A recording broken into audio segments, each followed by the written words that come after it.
What's up, RotoBallers? Jon Mathisen checking in with you, and today I'm talking about my top rookie wide receivers and the potential impact they could have on your fantasy rosters for this upcoming fantasy football season. My top rookie receiver, I got Jackson Smith-Njigba of the Seattle Seahawks. JSN was the top receiver taken in the NFL draft this last year. He was drafted primarily because of what he did in 2021. And if you remember, this guy was a baller at Ohio State. And that receiver room was loaded. It had Garrett Wilson, who was last year's Offensive Rookie of the Year with the Jets. Chris Olave, who was a stud for the New Orleans Saints, was also on that team.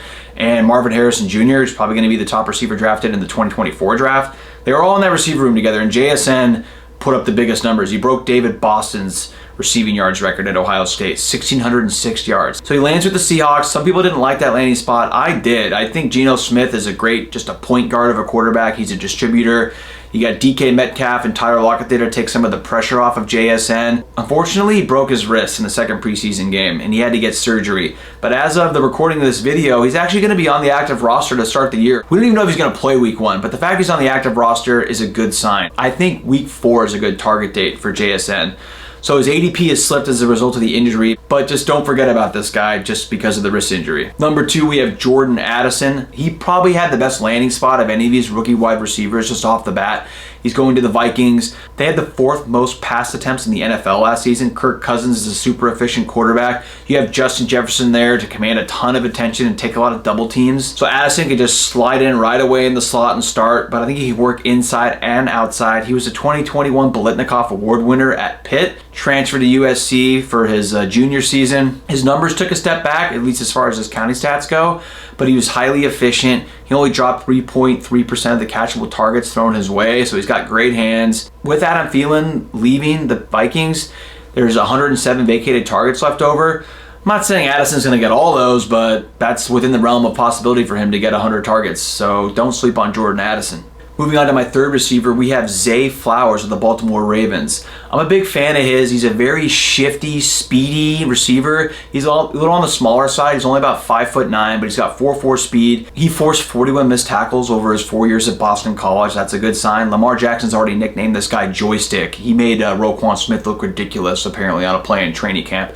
So he's already breaking dudes' ankles. He had over 500 yards his senior season on targets of 20-plus yards or more. I think he could take that old Hollywood Brown role and stretch the field. We all know they brought in Todd Monken to fix this offense, and hopefully they're going to be passing the ball a lot more. They got Odell Beckham and Rashad Bateman, and neither one of those guys is really the model of health. Obviously, we don't want injuries to happen, but if Bateman or Beckham were to go down, Zay Flowers is right there. It could just be him and Andrews, and that's who Lamar Jackson's looking at the most. Moving on to my 4th rookie wide receiver, we have Quentin Johnson of the Los Angeles Chargers. Now, he's been battling with Josh Palmer for that 3rd receiver role in Los Angeles, and it's kind of concerning that he hasn't just won the job outright yet. Now, Johnston ranked in the 98th percentile in burst score, and that's something that measures a player's vertical and broad jump. It helps measure explosiveness. This guy was in the 98th percentile at 6'3". He forced 19 missed tackles last year on just 60 catches at TCU. He had over 1,000 yards on those 60 catches too, so this guy's great after the catch. He dropped 11.8% of his catchable targets last season at TCU, and he's had some issues with drops at camp. So maybe that's the reason why he hasn't beat out Josh Palmer yet. Keenan Allen and Mike Williams, the 2 receivers at the top of the Chargers depth chart, aren't really models of health. Johnson could end up getting a lot more run than I think a lot of people are expecting, especially if Allen or Williams were to get hurt. Like I said, he's still a raw prospect, but he has all the tools to be a very capable wide receiver. Moving on to my 5th receiver, we have Marvin MMs of the Denver Broncos. This dude is fast. He ran a 4.340 at the combine. He ranked in the 90th percentile in both speed and burst scores, and he had that early breakout age that we look for. That's always a good sign, especially when it comes to receivers. During the 2020 season, his true freshman year at Oklahoma, he had over 600 yards and 9 touchdowns at age 18. That is a good sign, ladies and gentlemen. Let's not forget the Denver Broncos didn't have a lot of draft picks this last draft, and they traded up to get Marvin Mims. And this is Sean Payton's hand-picked guy. This is the first draft pick he's ever had as the head coach of the Denver Broncos, and he picked Marvin Mims. And also, Jerry Jeudy, hamstring injury. Soft tissue injuries are weird. They tend to linger, especially hamstrings, and due to Judy's kind of shaky injury past, the Broncos are definitely going to want to bring him along slowly Tim Patrick tore his Achilles earlier in camp, so he's done for the season. It's kind of Courtland Sutton and Mims as far as receivers go. He's a potential deep threat with that 4.3 speed. If Russell Wilson has any juice left in that arm, if he can still throw those moon balls that he was famous for in Seattle, Marvin Mims could be the big beneficiary of that. Moving on to my 6th and final rookie wide receiver, we have Jaden Reed of the Green Bay Packers. Now, just like Marvin Mims, this guy also had an early breakout age. Age 18, true freshman. He was an All-American at Western Michigan University. He had nearly 800 yards and 8 touchdowns that year. After that, he transferred to Michigan State, definitely put up some big numbers in college with the Spartans. And now he's already earned the starting slot receiver role for the Packers. That's a pretty big endorsement from head coach Matt LaFleur. We don't know about Jordan Love, I get it. Everyone's, that's kind of the big question mark with Green Bay this year. We're not sure how good he's going to be. And due to Jordan Love's lack of experience, people are kind of downgrading Green Bay. But I'm looking at Jaden Reed.